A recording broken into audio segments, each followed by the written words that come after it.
स्वामी अखण्डमण्डलाकारं व्याप्तं येन चराचरं तत्पदं दर्शितं येन तस्मै श्रीगुरवे नमः।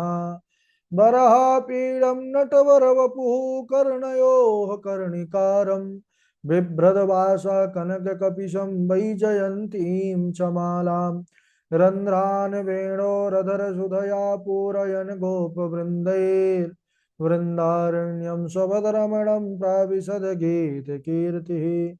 श्री राम राम रघुनंदन राम राम, श्री राम राम भरताग्रज राम राम, श्री राम राम रणकर कस राम राम, श्री राम राम शरणं भव राम राम।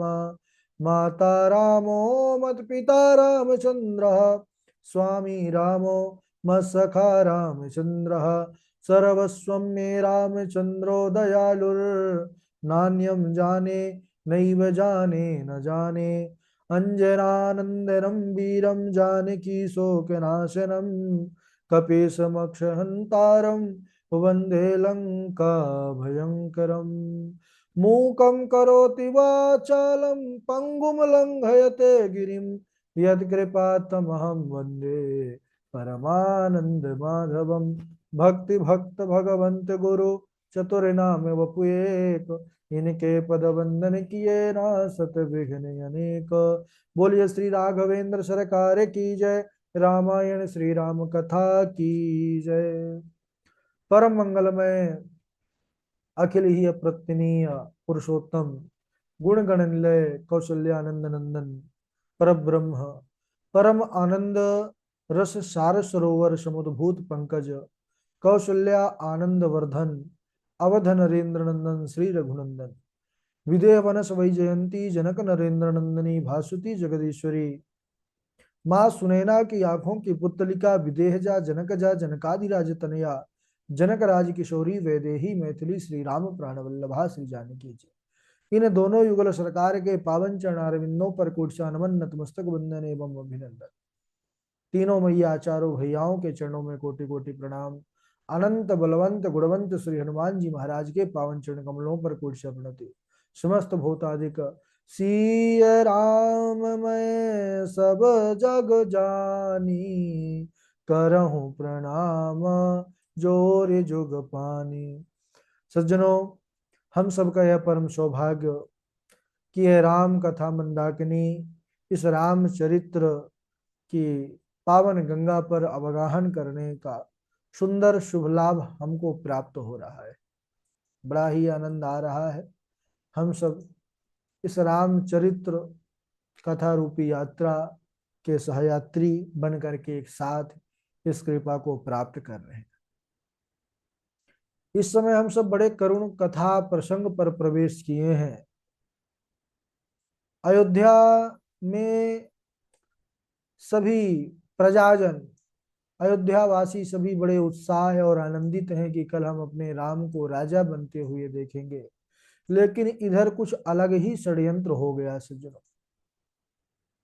विधाता को कुछ और ही मंजूर था। जिनको प्रातःकाल राज तिलक किया जाना था, उनको वनवास हो जाता है। माता सरस्वती देवताओं के बार बार निवेदन करने पर आती हैं और इधर मंथरा मंदमती जिसकी थी उसकी बुद्धि फेर करके चली जाती हैं। मंथरा ने माता कैकेयी को इस प्रकार से बहकाया है कि माता कैकेयी भी जो है वह मंथरा के बातों पर आ गई और मंथरा जैसे ही मंदमती उनकी भी हो गई और वह कोप भवन में जाती हैं और जाकर के अनेक प्रकार से अपना रोष प्रकट करती हैं, क्रोध दिखाती हैं, उदासी प्रकट करती हैं, दुख प्रकट करती हैं। महाराज बड़े दुखी हुए माता कैकेयी के इस दृश्य को देख करके कि अरे रानी, तुम तो महलों की शोभा बढ़ाने वाली हो, तुम इस प्रकार यहाँ पर वस्त्राभूषण का त्याग करके ऐसी पड़ी हुई हो जमीन पर, तुमको क्या दुख है रानी, बतलाओ। तुमको क्या किसी ने कुछ कहा है? अभी तुम आदेश करो, वचन लो, मैं उसको तुरंत मृत्यु दंड देता हूँ। तुम कहो तो मैं किसी रंक को राजा बना दूं या राजा को रंक बना दूं, क्या चाहिए तुम्हें? रानी ने कहा, महाराज हमेशा कहते हो क्या चाहिए, कभी कुछ दिया है? अरे जो पुराना वरदान है वही आज तक आपने नहीं दिया। अरे बोले ठीक है, कौन सा वरदान? बोले वही दो वरदान। बोले ठीक है, दो नहीं तुम आज चार ले लो। महाराज हमको दो ही दे दो, वही बहुत है। ठीक है, तो पहले राम की शपथ खाइए कि आप वरदान देंगे। बोले अरे हमने वचन दे दिया, अब शपथ की क्या आवश्यकता है? रघुकुल रीत सदा चली आई, प्राण जाए पर वचन न जाई। इधर जब महाराज दशरथ ने इस प्रकार कहा है शपथ लेकर के देने के लिए, तब माता कैकेयी ने ऐसा वरदान मांगा है, ऐसा वरदान मांगा है कि कहने लगी, सूत ही राजू राम ही बनवासु, देहु लेहु सब सवती हुलासु। सुत ही राजू राम ही बनवासु, कैकेयी ने समझा करके भेजा था कि अपने पुत्र भरत के लिए राज्य मांग लेना पहले में, और दूसरे में राम को जो है वनवास मांग लेना। अब इधर जब महाराज दशरथ आते हैं और वचन दे दिए कि आपको जो मांगेंगी वो मिलेगा, तो वह मांगने लग गई वरदान। सुनहु प्राण प्रिय भावत जी का, देव एक बार भरत ही टीका। पहला वरदान ही महाराज सुने हैं तो कांप गए हैं, विचार करने लगे कि अरे यह क्या हो गया? अरे मेरी रानी, तुमको क्या हो गया? तुम्हारी यह मति कैसे हो गई? तुम तो राम को सबसे ज्यादा अत्यधिक स्नेह करती थी, हमेशा यही कहती थी मुझसे कि मेरा राम कब राजा बनेगा, मैं उसका राज तिलक करना चाहती हूँ, उसको राजा बनते हुए देखना चाहती हूँ, उसका अभिषेक इन नेत्रों से देखना चाहती हूँ। और आज तो इस प्रकार कह रही है कि राम को राज्य न दो, राम की जगह पर भरत का तुम राज्याभिषेक चाहती हो। महाराज भरत का राज्याभिषेक का वरदान मांग लिया, इससे इतना दुखी नहीं हुए हैं महाराज, अब और अधिक दुखी तब हो गए कि यह दूसरा वरदान क्या मांग लेगी। क्योंकि जब इतना कठिन वरदान पहला वरदान है, तो दूसरे में ना जाने अब वह कल्पना भी नहीं कर पा रहे, आकलन भी नहीं लगा पा रहे कि इनका दूसरा वरदान कौन सा होने वाला है। तभी कह के ही बोल पड़ी कि महाराज मेरा दूसरा वरदान भी सुनिए। तापस वेश विशेष उदासी, 14 बरिस राम बनवासी। इतना सुने कि मानो राजा को, दशरथ जी को सांप सूंघ गया हो। सहम गए महाराज, शून्य हो गए, उनके शरीर का रंग फीका पड़ गया। जैसे कोई वृक्ष पर बिजली गिर जाए, तड़तड़ाती हुई वृक्ष सूख जाता है, वैसे ही महाराज दशरथ खड़े खड़े सूख गए जब उन्होंने कैकेयी के दूसरे वचन को सुना है। तापस वेश विशेष उदासी, 14 वर्ष राम वनवासी। यह सुनने के बाद महाराज दशरथ की ऐसी दशा हो गई सज्जनों, भूप ही शोकु, यह मन की दशा हो गई, मन में भयंकर शोक ने घर कर लिया। नहीं कछु कहीं आवा, मुख से कुछ वचन नहीं निकल रहा है। अब विवरण भयऊ, यानी अब कुछ करने की स्थिति में नहीं रह गए महाराज, यह तन की दशा हो गई। महाराज दशरथ ने कहा कि हे रानी, पहले वरदान से तुम्हारे मुझे कोई आपत्ति नहीं है, लेकिन दूसरा वरदान तुम क्या मजाक कर रही हो रानी मुझसे? अरे यह मजाक का टाइम नहीं है रानी, बतलाओ, यह मजाक ही था ना तुम्हारा? अरे तुमको पता नहीं कि यह भरत और राम मेरे दोनों नेत्र हैं। मुझे अंधा मत बनाओ रानी, क्योंकि राम के बिना मेरे नेत्र नहीं, मैं देख नहीं पाऊंगा। और क्या तुमको वह समय भूल गया इतना जल्दी, जब विश्वामित्र राम लक्ष्मण को ले गए थे, मेरे राघव को मुझसे दूर ले गए थे, तो मैं किस प्रकार एक एक दिन काटा हूं। जैसे मणि के बिना सर्प छटपटाता है, वैसे ही मेरी स्थिति थी। क्या तुमको वह मेरी स्थिति याद नहीं रही, जो तुम इस प्रकार वरदान मांग रही हो। महाराज दशरथ बिलख बिलख करके रोने लगे, कहने लगे कि हे रानी, यह वरदान तुम अपना वापिस ले लो। एक वरदान में तुम्हारा सफल करता हूं, लेकिन ऐसा वरदान मत लो।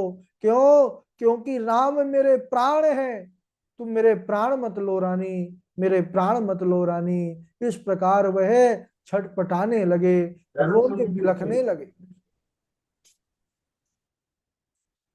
महाराज दशरथ ने कहा कि हे रानी, मैं श्री राम के बिना, राघव के बिना अपने प्राण के एक क्षण की भी कल्पना नहीं कर सकता हूं। राम ही मेरा प्राण धन है। मेरे राम को मुझसे दूर मत करो, मेरे प्राण मुझसे मत छीनो रानी। आंखों से झरझर नेत्रों से आंसू की धारा चल रही है। महाराज, आज अयोध्या नरेश एक स्त्री के सामने हाथ जोड़ करके निवेदन कर रहे हैं कि हे देवी, क्या मुझसे या मेरे राम से तो कभी स्वप्न में भी गलती नहीं होती है, लेकिन फिर भी अगर उससे कोई गलती हो गई हो तो उसका पिता दशरथ तुमसे क्षमा मांगता है। यह अयोध्यापति अयोध्या नरेश तुमसे क्षमा मांगता है। इस प्रकार कठोर मत बनो रानी। अरे जासु स्वभाव अरि अनुकूला, जिसके स्वभाव से शत्रु भी उसके अनुकूल हो जाते हैं, वैसे राम को तू वन में भेजना चाहती है रानी। हे रानी, मेरे प्राण मांग लो, लेकिन राम को वन में मत भेजो, मेरे राम को वन में मत भेजो। अरे तुम तो उसको इतना स्नेह करती थी, राम को भरत से ज्यादा मानती थी, तो फिर तुम इतनी कठोर कैसे हो सकती हो। अरे रानी, तुम तो उसकी माँ हो। अरे दुश्मन भी राम की बड़ाई करते हैं। अच्छा, एक मिनट रुकेंगे आप लोग।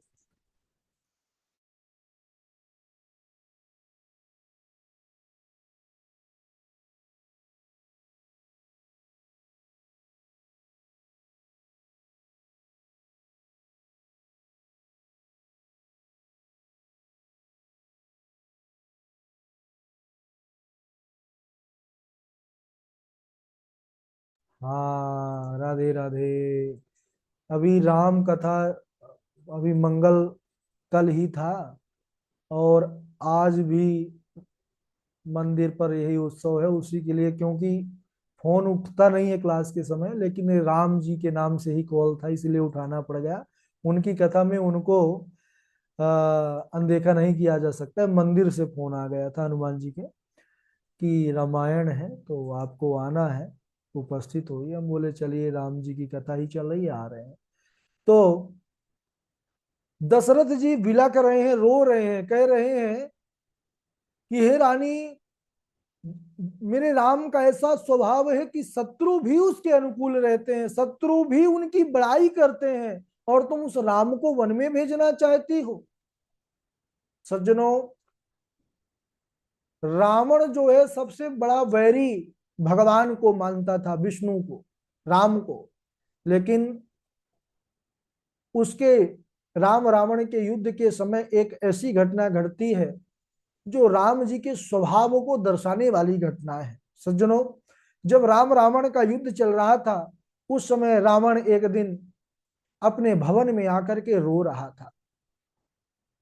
बिलक बिलक करके रावण रो रहा था। मंदोदरी आकर के देख लेती है कि रावण रो रहे हैं। मंदोदरी आकर के कहने लगी, अरे महाराज, आप रो रहे हैं। पहली बार रावण जैसे वीर को मंदोदरी ने रोते हुए देखा था, वो भी बिलक बिलक कर। मंदोदरी आश्चर्यचकित हो गई कि हे नाथ, आप क्यों रो रहे हैं? कि आप युद्ध से डर गए इसलिए रो रहे हैं? रावण ने कहा, नहीं रानी, मैं युद्ध से डर करके नहीं रो रहा हूं। तो फिर बात क्या है नाथ, मुझसे कहिए, आप क्यों रो रहे हैं। रावण ने कहा कि हे रानी, हे मंदोदरी, मुझे राम की याद आ रही है। जैसे ही रावण के मुख से यह वचन निकला, मंदोदरी महाराज कांप गई। राम की याद आ रही है? अरे सारा समाज लग गया कि राम जी से वैर मत करिए, राम ईश्वर है, भगवान है। तब तो आपने मन में विचार करने लगी, तब तो एक नहीं माना इन्होंने, राम से जबरन हठ पूर्वक बैर किया, और अब इनको याद आ रही है। कह रहे हैं, स्वामी आप यह मत भूलिए कि वह आपके शत्रु हैं, फिर भी आप उनको याद कर रहे हैं। बोले, हाँ रानी। और जोर जोर से रावण रोने लगा, मुझे राम की याद आ रही है, राम के स्वभाव की याद आ रही है। तुमको पता है मंदोदरी, आज युद्ध में क्या हुआ? मंदोदरी कहने लगी, नाथ कहिए क्या हुआ। बोले, भयंकर युद्ध चल रहा था रानी, राम के भयंकर बाण से मेरा रथ टूट गया, मैं अस्त्र शस्त्र मेरे हाथों से छूट गए, मैं बाणों से घायल हो गया था, लहूलुहान हो गया था, बड़ा युद्ध के परिश्रम से थक करके हताश हो चुका था। उस समय राम मेरे सामने सम्मुख खड़े थे, चाहते तो एक बाण में ही मुझे मार देते, लेकिन जानते हो राम ने क्या कहा? राम मेरे पास आए और कहने लगे कि अरे भैया रावण, तू आज बहुत थक गया है, तू जा, आज विश्राम कर भैया, और कल फिर तू आना विश्राम करने के बाद, तब युद्ध किया जाएगा। जा भैया, तू आज विश्राम कर। कहने लगा रावण की, हे रानी, बताओ किसको राम जैसा शत्रु मिल सकता है? अरे राम जैसा शत्रु कभी किसी को नहीं मिल सकता। मैं तो बस यही मनाता हूं कि हे भोलेनाथ, अगर शत्रु दुश्मन भी देना तो मेरे राम के जैसा देना, क्योंकि ऐसा दुश्मन भी किसी बड़भागी को मिलता है तो धन्य है। महाराज दशरथ कहते हैं कि हे देवी, हे रानी, तुम उस राम को वन में भेज रही हो जिसकी शत्रु भी प्रशंसा करते हैं, मैं तुमसे क्षमा मांगता हूं, राम को वन में मत भेजो, अपना दूसरा वरदान वापस ले लो। लेकिन इस समय तो मानो वह कैकेयी अयोध्या का महाराज दशरथ का प्राण लेने के लिए काल रूप बनी हुई है। इतना कुछ सुनने के बाद कैकेयी के मुख से वचन निकल रहा है कि हे महाराज सुन लीजिए। प्राहोत प्रात मुनि वेश धरी, जौन राम वन जाहि, मोर मरन राउर अजस, नृप समुझहि मन माहि। होत प्रात मुनि वेश धरी, अगर प्रातः काल होते ही तापस वेश धर करके, मुनि वेश धर करके राम नहीं गए यहां से अयोध्या से वन को, तो मोर मरनु, या तो मेरा मरना होगा या फिर आपकी अपयश होगी। इस प्रकार रानी ने जब कहा है, महाराज दशरथ सुनते ही कांप गए। सज्जनों, मन में विचार करने लगे कि मैं जिसको अपनी प्राण प्रिया समझता था, जिसको मैं अपने प्रत्येक घाव की औषधि समझता था, जिसको मैं सबसे ज्यादा प्रेम करता था, अरे वह मेरी सबसे बड़ी भूल थी। अरे ओ बैरिन, ओ पापिन, अपनी सीधी साधी कौशल्या को मैं क्या मुख दिखाऊंगा? आज तक उसने मुझसे कुछ नहीं मांगा, मैं उससे कैसे कहूंगा कि तू अपने पुत्र राम को वन में भेज दे? और अरे दुष्टा, एक बार भी राम राम तो मेरा बड़ा सीधा है, वह सीधा सुनते ही वन को चला जाएगा, लेकिन वह जाते जाते अगर प्रणाम करते समय उस मुझसे यह पूछ लिया कि पिताजी, मेरे किन दोषों के कारण मुझे वनवास दिया जा रहा है, बस उस दोषों को कह दीजिए कि मैं वन में जाकर के उसका प्रायश्चित कर सकूं। तो हे रानी, मैं क्या जवाब दूंगा उस राम को। और इस प्रकार कहते कहते महाराज दशरथ धड़ाम से पृथ्वी पर गिर जाते हैं। हा राम, हा राम, हा राम करते हुए रोते रोते महाराज मूर्छित हो गए। रोते हैं, बिलखते हैं, बार बार मूर्छित होते हैं। ऐसी महाराज की दशा हो गई है कि अब कहना ही क्या।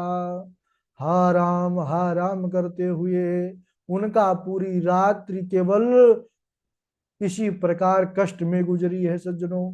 फिर प्रातः काल क्या होता है, कैसे राम वन को जाते हैं, बड़ा करुण प्रसंग है। इसको हम मंगले दिवस आज यहीं तक। बोलिए राघवेंद्र सरकार की जय। सब लोग बारी बारी से चौपाई सुनाएंगे और हमारे वाजपेयी जी सबसे सुनते रहेंगे, हम भी सुनते रहेंगे। लेकिन हम मंदिर को जाएंगे, सुनते सुनते आप लोगों का जो है वहाँ भी हम उपस्थिति दर्ज कराएंगे अपने, क्योंकि वहाँ पर थोड़ा सा लोग कम हैं, इसलिए बुलाया जा रहा है हमको। तो सबसे पहले विशाल जी सुनाएंगे चौपाई। विशाल जी के बाद वाजपेयी जी हैं, फिर स्वयं पूर्वी हैं, नैना है, नेहा पाठक जी हैं, चमन लाल जी हैं, दुबे जी हैं, सुष्मिता जी हैं, चेतना देवी जी हैं। ठीक है, शुरू करेंगे विशाल जी हमारे। प्रणाम गुरुदेव। जनक सुता जग जननी जानकी, अतिशय प्रिय करुणा निधान की।